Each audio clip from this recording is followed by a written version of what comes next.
오늘 우리에게 주신 하나님의 말씀은 열왕기하 5장 2절에서 3절과 7절에서 8절과 25절에서 26절 말씀입니다.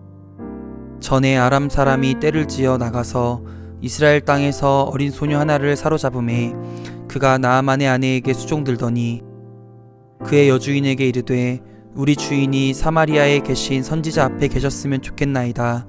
그가 그 나병을 고치리이다 하는지라. 이스라엘 왕이 그 글을 읽고 자기 옷을 찢으며 이르되 내가 사람을 죽이고 살리는 하나님이냐? 그가 어찌하여 사람을 내게로 보내 그의 나병을 고치라 하느냐? 너희는 깊이 생각하고 저 왕이 틈을 타서 나와 더불어 시비하려 함인 줄 알라 하니라. 하나님의 사람 엘리사가 이스라엘 왕이 자기의 옷을 찢었다 함을 듣고 왕에게 보내 이르되 왕이 어찌하여 옷을 찢었나이까? 그 사람을 내게로 오게 하소서. 그가 이스라엘 중에 선지자가 있는 줄을 알리이다 하니라. 들어가 그의 주인 앞에 서니 엘리사가 이르되 게하시야 내가 어디서 오느냐 하니 대답하되 당신의 종이 아무데도 가지 아니하였나이다 하니라. 엘리사가 이르되 한 사람이 수레에서 내려 너를 맞이할 때에 내 마음이 함께 가지 아니하였느냐? 지금이 어찌 은을 받으며 옷을 받으며 감람원이나 포도원이나 양이나 소나 남종이나 여종을 받을 때이냐? 오늘 이 말씀에 많은 은혜 받으시기 바랍니다. 이야기 구조에는 어떤 이야기든지 대부분 구조의 틀이 좀 되어 있습니다. 첫 번째는 어떤 스토리든지 배경이 있습니다. 여기 지금 나아만의 스토리에서는 이 스토리가 시작된 이유 혹은 배경들이 잘 나와 있죠. 어떤 시대인가, 어떤 국가인가, 또 주인공은 어떤 사람인가, 이 주인공이 어떤 일 때문에 이 스토리가 시작되는가 하는 것들이 일종의 스토리의 배경입니다. 그리고 스토리가 시작되죠. 이 스토리의 시작은 한 어린 소녀의 제안으로부터 시작됩니다.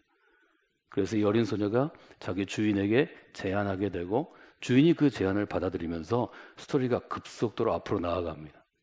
세 번째 단계는 스토리가 전개되는, 펼쳐지는 것이죠. 그래서 이 제안을 받은 그의 주인 나아만이 이스라엘까지 오게 되고 이스라엘 왕을 만나고 또 선지자를 찾아가고 또 선지자가 이 나아만이 원하는 대로 행동하지 않으니까 좀 화를 내고 좀 마음에 들지 않아서 뿌리치고 가다가 다시 또 선지자의 말을 듣고 하는 과정 가운데 이 나아만은 자기의 문제를 해결하게 됩니다. 요단강에 들어가서 씻어서 그의 문제가 해결된 다음에 이 이야기가 가장 전하고자 하는 것은 네 번째 단계인 클라이막스에 있습니다. 그래서 이 나아만이 신앙을 고백하죠. 15절로부터 19절에 보면 하나님 외에는 제가 제사하지 않겠습니다. 하나님 말을 섬기겠습니다 하는 신앙 고백이 있고, 특이하게 나아만 스토리에는 뒷부분에 마무리가 오기 전에 일종의 반전이 있는데 지금까지 이름을 밝히지 않았던 엘리사의 사환이 등장하고 또 그 사환이 나아만에게 와서 대가를 요구함으로 이루어지는 내용들이 들어가 있는 것을 여러분과 함께 나누었습니다. 오늘 이 나아만 이야기 중에서 세 인물을 좀 여러분과 함께 나누려고 합니다. 여러 인물들이 등장하는데 예를 들면 이야기를 끌어가는 일종의 너레이터, 아나운서처럼 말하는 사람으로 우리가 나아만을 볼 수 있습니다. 1절은 이렇게 시작하죠. 아람 왕의 군대 장관 나아만은, 이름이 딱 나오죠. 이름이 나오면서 그의 직업이 등장합니다. 나아만은 누군가 하면 군대 장관이었다. 지금으로 얘기하면 군권을 가지고 있는, 군사의 통수권을 가지고 있는 국방부 장관이었다는 거죠. 국방부 장관의 의미는 민주국가와는 달리 이런 왕정국가에서는 왕과 버금가거나 왕을 능가하는 것입니다. 곧 군대를 갖고 있는 것이 힘이 되죠. 이 사람이 굉장히 그 국가의 중요한 인물이고 왕처럼 중요한 인물이구나, 우리가 이렇게 알 수 있습니다. 그의 주인 앞에서 크고 존귀한 자니, 그렇게 되어 있습니다. 이 나아만이라는 인물이 그의 주인, 그때는 이제 왕과 신하가 주종 관계니까요, 주인과 신하니까 이 왕이 앞에서 크고 존귀한 자구나, 그러니까 왕의 신뢰를 받기도 하고 실제로 왕만큼 권력을 행사할 수 있는 사람이구나 하는 걸 볼 수 있고, 그럼 어떻게 이가 왕 앞에서, 주인 앞에서 크고 존귀한 자가 됐는가? 이는 여호와께서 전에 그에게 아람을 구원하게 하셨습니다. 이 나라에 어떤 일이 있었는데 아람이라는 국가에 이 사람이 국가를 어떤 어려움으로부터, 대부분 적국의 침략이죠. 어려움으로부터 구해낸 일종의 구국 영웅이구나 하는 걸 우리가 볼 수 있습니다. 그래서 그를 뭐라고 얘기하는가 하면 큰 용사이다 이렇게 되어 있습니다. 이게 크다 이렇게 번역을 했는데 위대한 장군이라는 말이죠. 가장 큰 그 당시에 고대 국가에 있어서 위대한 장군은 아주 굉장한 거죠. 우리가 골리앗의 이름을 기억하듯이 또 다윗의 이름을 기억하듯이 그는 위대한 장군이었다는 거죠. 근데 거기서 끝나지 않고 그러나 그는 위대한 장군이었다. 그러나 그는 병자였다. 이렇게 딱 등장하죠. 그래서 아주 그가 권력을 가진 사람이고 중요한 사람이고 큰 용사요. 아주 담대하고 용감한 장수이기도 했지만 인생의 문제에서 해결할 수 없는 것들이 있었다 하는 것을 저희가 볼 수 있습니다. 이걸 저희가 캐릭터 분석이라고 그러는데요. 이 인물이 어떤 사람인지, 어떤 직업을 갖고 있는지, 또 어떤 삶을 살아가는지, 어떤 성격인지, 또 어떤 문제가 있는지를 한번 분석해 보는 것입니다. 나만에 대해서 우리가 알 수 있는 자료가 1절에 여러 가지 있는 것을 보게 됩니다. 그리고 나서 이제 2절에 새로운 캐릭터가 등장하죠. 2절을 이렇게 시작합니다. 전에 과거에 아람 사람이 떼를 지어 나가서 무리를 지어서 어딘가를 습격했어요. 이스라엘 땅에서. 그게 이스라엘 땅이었습니다. 어린 소녀 하나를 사로잡았다는 것은 포로로 잡았다는 거죠. 어린 소녀라고 얘기합니다. 이름이 없습니다.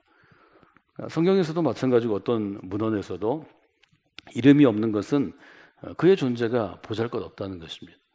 이름을 굳이 밝히지 않아도 되는 것입니다. 우리가 무명이라는 말을 쓰는데요. 이름 없음입니다. 무명으로 무엇인가를 한다는 것은 그의 존재가 드러나지 않는다는 거죠. 존재가 드러나지 않는 어린 소녀 하나를 잡았는데 그 소녀는 결국 포로였기 때문에 누군가의 종이 됩니다. 그 소녀가 나아만의 아내에게 수총 들더니, 즉 나아만의 집에 가서 종이 되었다.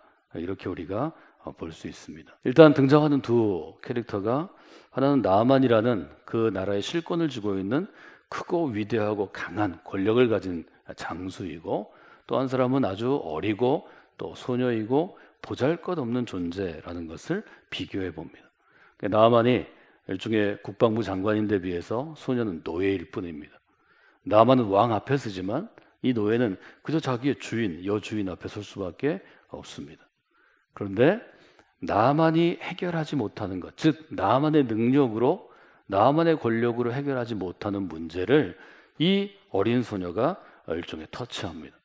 이게 이제 나아만 스토리가 갖고 있는 우리에게 어린 소녀를 부각하게 해주는 아주 중요한 일종의 틀이라고 볼 수 있습니다.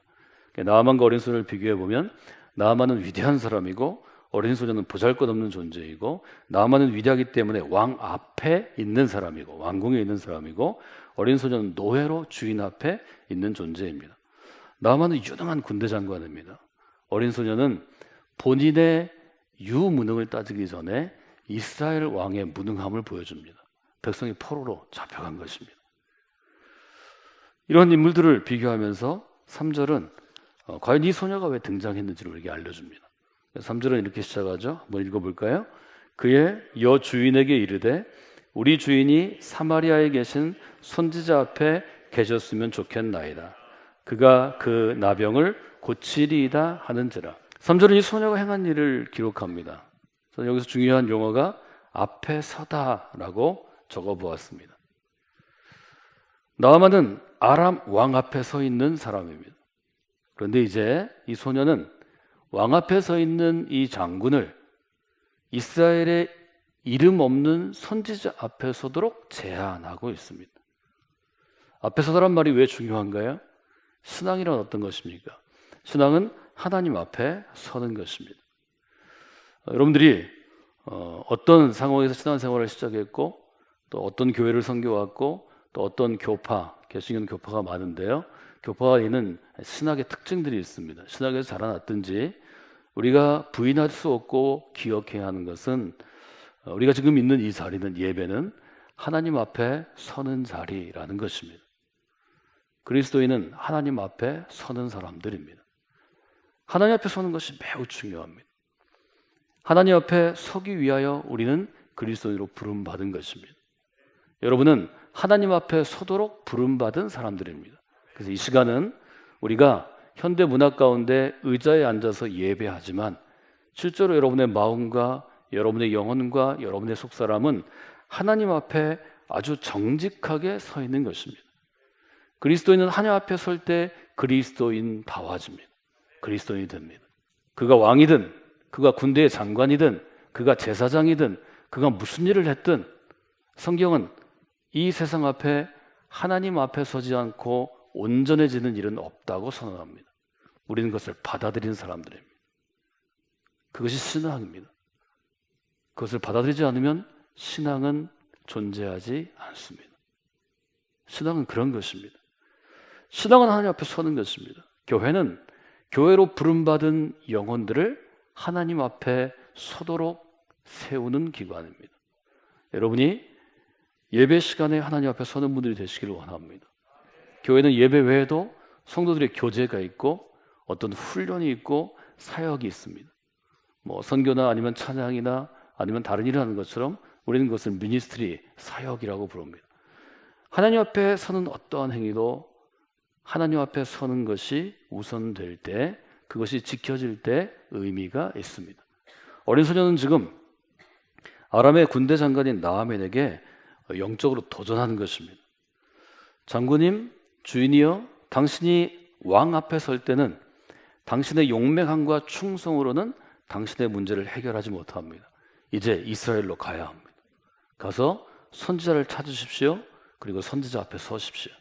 그러면 당신이 갖고 있는 힘이나 군사적인 능력이나 유능함으로 해결하지 못하는 문제가 해결될 것입니다. 이때가 이 말을 하나님의 음성으로 받아들이면 이때가 바로 하나님의 음성을 듣는 때입니다. 성경이 말하는 때입니다. 여러분에게 성곽기 믿음의 공동체에서 여러분이 신앙생활 하시는 동안에 이런 경험이 저는 자주 있기를 원합니다. 오늘 이 시간이 여러분에게 이런 경험의 시간이 되기를 원합니다. 하나님 앞에 설 때 인간은 영적으로 도전받는 것입니다. 그 영혼이 깨어나는 것입니다. 하나님의 음성이 들릴 때 우리의 영혼의 속사람이 하나님 앞에서 바로 설 때 그때가 우리를 전율케 하는 시간입니다. 이 경험 없이 그리스도인이 되는 길은 결단코 없습니다. 하나님 앞에 서는 경험, 하나님의 살아계심을 체험하는 경험이 있어야 나만 스토리의 나만처럼 하나님께서 진실로 살아계십니다라고 고백할 수 있습니다. 나의 아버지가 그것을 경험해서 아들이 경험할 수 없는 것입니다. 내 아내가 그걸 경험해서 남편이 경험할 수 없는 것입니다. 그것은 하나님과 여러분 한 사람 한 사람의 단독의 경험입니다. 우리가 독대하다 이런 표현을 쓰죠. 1대1로 만나는 것입니다. 하나님 앞에 서셔야 합니다. 성령께서 여러분이 신앙생활을 하는 동안 어떤 순간에도 하나님 앞에 서는 경험들을 하나님께서 자주 주시기를 원합니다. 여러분이 반드시 그 경험 앞에서 하나님의 살아계심을 고백하는 체험과 고백이 있기를 주님의 이름으로 축원해 드립니다. 소녀의 역할은 어떤 건가요? 소녀는 나이가 어리고 어린 소녀, 여성이고 그는 자유인이 아니라 포로였습니다. 그는 노예였습니다. 아주 현저하게 그 사회에서 낮은 신분입니다. 그러나 그의 중심은 높은 하나님을 바라보고 있는 것을 우리에게 보여줍니다. 이것이 그리스도인의 삶이라고 성경은 우리에게 도전하는 것입니다. 이 소녀는 아주 낮은 자리에서 아주 어린 아이이고 소녀이고 포로이고 노예였지만 그의 여주인에게 담대히 말합니다. 우리 주인이 장군님이 사마리아에 계신 선지자를 만나보시면 좋겠습니다. 그 선지자께서 그 병을 능히 고치실 수 있습니다. 저는 이 어린 소녀가 어떤 사람인가 이렇게 규정해 보았습니다. 설교 제목에 멀리 있어도 라고 써놓았습니다. 이 소녀는 이스라엘에서 포로로 잡혀갔습니다. 적국에 가 있습니다. 아무도 없는, 부모도 없고 자기를 아는 사람도 없는 낯선 땅에 가 있습니다. 멀리 있는 아이입니다. 멀리 있어도 그의 눈에는 하나님의 살아계심이 보였던 것 같습니다. 누가 키웠는지 어떻게 하나님의 마음을 알았는지 그건 알 수 없지만 그의 마음 가운데 순전한 마음으로 우리 주인께서 선지자 앞에 서면 이 병을 고칠 수 있을 텐데 그 순간 하나님이 어떤 믿음을 주신 거죠. 여러분, 우리는 때로 멀리 있기 때문에 신앙생활을 잘하지 못한다는 이야기를 제가 듣습니다. 교회가 멀어서 제가 신앙생활을 잘 하지 못합니다. 제가 이런 일 때문에 하나님부터 멀리 있어서 신앙생활을 잘하지 못합니다. 멀리 있다는 것은 일종의 거리의 문제입니다. 멀리 있어도 이 어린 소녀는 신앙에 문제가 없다고 성경을 그렇게 도전하는 것입니다. 이것은 1차적으로는 이 글을 읽는 이스라엘 사람들, 이스라엘 백성에게 도전하는 것이고, 수많은 시간이 흐른 다음에 한국에서 이 글을 읽고 있는 우리에게도 동일하게 도전하는 것입니다. 그래서 저는 이렇게 적어봤습니다. 신앙은 거리의 문제가 아닙니다. 멀리 떨어져 있는 것이 여러분에게 문제가 되어서는 안 됩니다. 멀리 떨어져 있기 때문에 그것이 핑계가 되어서는 안 됩니다. 믿음의 경주에 핑계를 대지 않는 선수는 없습니다. 하나님은 원하십니다. 핑계대지 않는 선수로 우리가 자라나기를 원하십니다. 여러분이 성강교회에서 핑계를 대기 전에 여러분의 아주 솔직하고 정직한 답을 할 수 있는 그런 하나님의 경기, 그리스도의 경기에 출전한 선수들이 되시기를 바랍니다. 이 어린 소녀는 멀리 있지만 선지자의 존재를 알았고 나아만에게 선지자를 만날 것을 제안합니다. 저희가 7절과 8절을 함께 읽었습니다. 7절에 한 인물이 등장합니다. 7절 이렇게 시작하죠. 이스라엘 왕이 그 글을 읽고 자기 옷을 찢으며 이르되, 나만이 이제 자기 왕에게서 친서를 받고 여행 경비, 금과 은과 옷을 받고 또 병을 낫게 하기 위해서 보상을 해야 되잖아요. 치료비를 줘야죠. 그래서 그것들을 지원을 받은 다음에 이스라엘 왕궁으로 이제 이 장면이 바뀝니다. 무대가 바뀐 거죠. 그런데 이스라엘 왕이 나아만이 가져온 아라방 상대편 적국의 왕의 글, 친서를 읽고 자기 옷을 찢으며 소리쳤다는 거죠. 전 이스라엘 왕을 이렇게 규정해 봤습니다. 그는 가까이 있어도입니다. 이스라엘 나라 안에 이미 선지자가 있습니다. 이스라엘 왕은 하나님의 백성들을 다스리는 자입니다. 하나님이 세우신 자입니다. 그는 하나님과 가까이 있는 사람이었습니다. 하나님과 가까이 있는 이스라엘의 왕의 상태를, 그런데 이 나만 스토리 열왕기하 5장 7절에서는 이렇게 얘기합니다. 나만을 만나자마자 이스라엘 왕은 당황합니다. 두 번째는 당황한 나머지 신하들에게 화를 냅니다. 분노합니다. 그의 지금 심리 상태, 그의 마음에서 볼 수 있는 것은 당황스러운 감정과 분노의 감정입니다. 예를 들어 이렇게 얘기하죠. 이스라엘 왕이 그 글을 읽고 자기 옷을 찢으며 내가 사람을 죽이고 살릴 수 있는 하나님이냐? 물어봅니다. 이스라엘 왕은 하나님을 모르는 사람이 아니었습니다.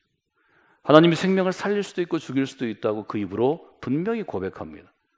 그런데 왕은 이것을 하나님의 시각으로 해석하지 않습니다. 그는 왕의 시각으로 해석하죠. 그것도 이스라엘의 왕이 아니고 보통 나라의 왕의 시각으로, 즉 정치적으로 판단합니다. 7절에 이렇게 되어 있죠. 신하들 향해서 얘기합니다. 너희들 깊이 생각해야 돼. 아람 왕이 지금 뭔가 트집을 나한테 잡기 위해서 시비하러 군대 장관을 보낸 거야. 속으면 안 돼. 아니, 너희들 지금 나를 어떻게 보자 하는 거야. 아주 왕이 신하들한테 화를 냅니다. 너희들 너무 어리석잖아. 그 머리 가지고 어떻게 내 옆에 있어. 지금 그럴 때가 아니야. 이 나아만이 갖고 온 글에 그 여간을 읽어야지. 속뜻을 봐야지. 이 왕이 굉장히 화를 내죠. 이스라엘 왕은 어떤 사람인가요? 이스라엘 땅에 이 문제를 해결할 선지자가 있는 것을 알지 못합니다. 멀리 있는 어린 소녀가 알고 있는 것을 그는 알지 못합니다. 저는 그래서 이 7절에서 중요한 단어가 알다라고 그렇게 집어보았습니다. 왕은 신하들에게 아냐고 물어봅니다. 이 글을 가져온 저 나아만의 속내를, 아람 왕의 속내를 아냐고 물어봅니다. 안다는 것은 중요한 것입니다. 신앙은 어떤 것인가요? 첫째로 하나님을 아는 것입니다. 신앙은 하나님께서 보내신 그리스도를 아는 것입니다. 신앙은 그리스도께서 이 땅에서 세우고자 그토록 노력하셨던 교회 공동체를 아는 것입니다. 하나님을 알고 그리스도를 알고 교회의 의미를 알 때 우리의 신앙은 세워지는 것입니다. 여러분이 성광교회에서 이 세 가지 의미를 분명히 아는 그리스도인이 되시기를 주님의 이름으로 도전합니다. 신앙은 하나님을 알아가는 일입니다. 이스라엘 왕은 지금 하나님을 너무 잘 모르기 때문에 두 가지 잘못을 저지르죠. 첫째는 이 문제를 하나님께 의뢰하지 않습니다. 두 번째는 이 문제를 선지자와 상의하지 않습니다. 여러분, 믿음의 경주 가운데 어려움이 있을 수 있습니다. 아니, 믿음의 경주는 어려운 것입니다. 쉬운 경기는 없습니다. 어떤 문제가 생기고 어려우면 반드시 하나님께 의뢰하셔야 합니다. 어려운 문제가 있으면 이 문제를 여러분이 섬기는 성공교회 목회자들과 상의하셔야 합니다.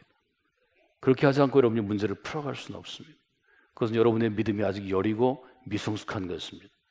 반드시 하나님께 도움을 청하고 목회자들에게 도움을 청하고 그래서 교회의 도움을 받아야 합니다. 그래서 여러분에게 쉽지 않은 경기를 아주 열심히 제대로 할 수 있는 그리스도인이 되셔야 합니다. 세 번째 물로 저는 마지막 부분 25, 26절 같이 읽었는데요. 엘리사의 사환을 좀 다 봤습니다. 20절에 보면 이렇게 되어 있죠. 하나님의 사람 엘리사의 사환 게하시는 엘리사의 사환이었습니다. 일종의 엘리사 옆에서 그를 돕는 사람이었습니다. 매일매일 일할 때 돕는 것입니다. 비서와 같은 것입니다. 저는 그래서 게하시를 옆에 있어도 라고 표현해 보았습니다. 그는 엘리사 옆에 있는 사람입니다. 가까이 있는 사람은 혹 좀 시간이 떨어져 있으니까 엘리사를 잘 알지 몰라도 매일매일 엘리사와 함께 생활하는 이 게하시라는 인물은 엘리사를 잘 알아야 했습니다. 성경은 그가 엘리사를 잘 모르는 것을 20절로부터 27절에 기록하고 있습니다. 그는 선지자 옆에 있었지만 선지자를 잘 알지 못했습니다. 선지자가 아주 분명하게 나아만에게 나는 당신에게 하나님의 이름을 두고 맹세하는데 이 병이 나았다고 해서 그 대가를 내가 요구하지 않습니다. 아무것도 나는 바라지 않습니다. 나는 거절합니다. 돌려보내죠. 그때 게하시의 마음에 저럴 필요 있나? 지금 우리가 쓸 게 얼마나 많은데 우리 밑에 지금 신학생이 몇 명인데 뭐 이런 생각이 들었을 것입니다. 그는 선생님이 좀 세상 물정을 모른다고 생각하고 곧바로 나아만을 찾아갑니다. 당당하게 은을 요구합니다. 나아만은 그가 요구한 것보다 2배로 더 줍니다. 23절에 보면 나아만이 이르되 바라건대 2달란트를 받으라 하고 그를 강권하여 은 2달란트를 2전대에 내어매고 옷 2벌을 아울러 2사환에게 지우매 너무 무거워서 혼자 질 수 없어서 종 2를 딸려 보냅니다. 그들이 게하시 앞에서 지고 갑니다. 24절에 보면 언덕에 이르러서 게하시가 그 물건을 2사환의 손에서 받아 집에 감추고, 저는 여기서 중요한 말이 감추고라고 생각합니다. 선지자가 이 모든 것을 안다고 생각하지 않았기 때문에 그는 감출 생각을 합니다. 그리고 감추게 됩니다. 엘리사라는 이처럼 유능하고 하나님의 사람 앞에서 감춘다고 그것이 감추어질까요? 게하시는 옆에 있지만 선지자가 누구인지를 잘 몰랐습니다. 선지자가 섬기는 하나님의 능력도 잘 몰랐습니다. 이 문제가 있는 거죠. 게하시가 물건을 감추고 25절 엘리사가 있는 초막에 들어가 그의 주인 앞에 서니 엘리사가 묻습니다. 게하시야, 너 어디 갔다 왔어? 엘리사가 아마 화난 표정으로 소리 지르고 묻지 않았을 것입니다. 저는 굉장히 부드럽고 다정하게 얘기했을 거라고 생각합니다. 게하시야, 너 어디 갔다 왔어? 찾아도 없대.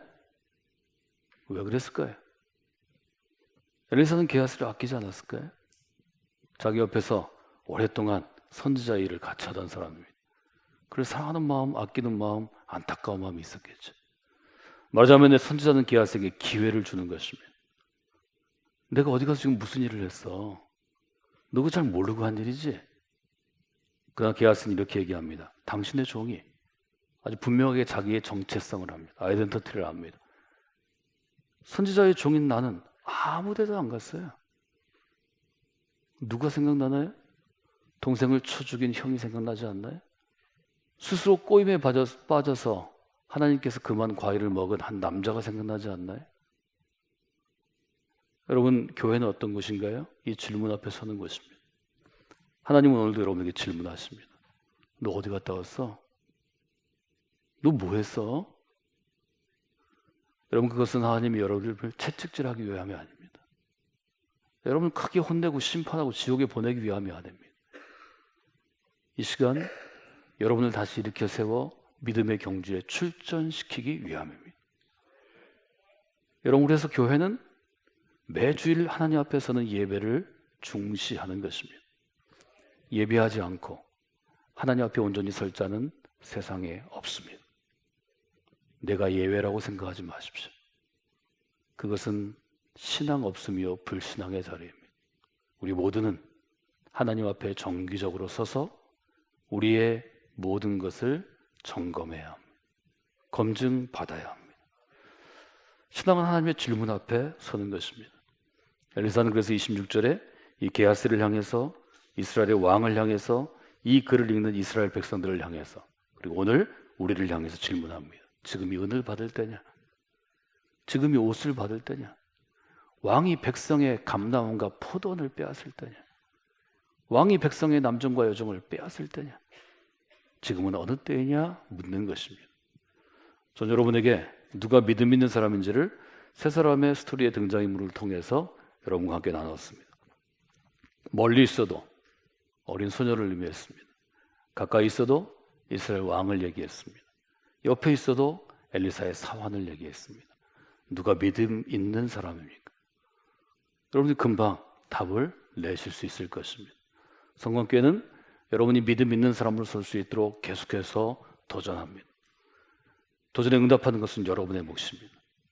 전 여러분이 하나님께서 도전하실 때, 교회 공동체가 여러분을 향해 도전할 때, 목회자인 제가 여러분을 향해 도전할 때 여러분을 돌아보시고 정직하게 답하는 분들이 되시기를 원합니다. 여러분, 우리는 믿음 없는 사람이었지만 믿음 있는 사람으로 살아가도록 부름받은 믿음의 경지에 출전하는 선수들입니다. 성공에 속한 여러분 모두가, 하나님이 성공교회 보내주신 여러분 모두가 믿음 있는 사람으로 멀리 있어도 하나님을 알고 하나님의 유능함이 깃들어 있는 선지자의 역사를 돕는 그런 손길로 쓰임받는 여러분이 되시기를 주님의 이름으로 축원해 드립니다.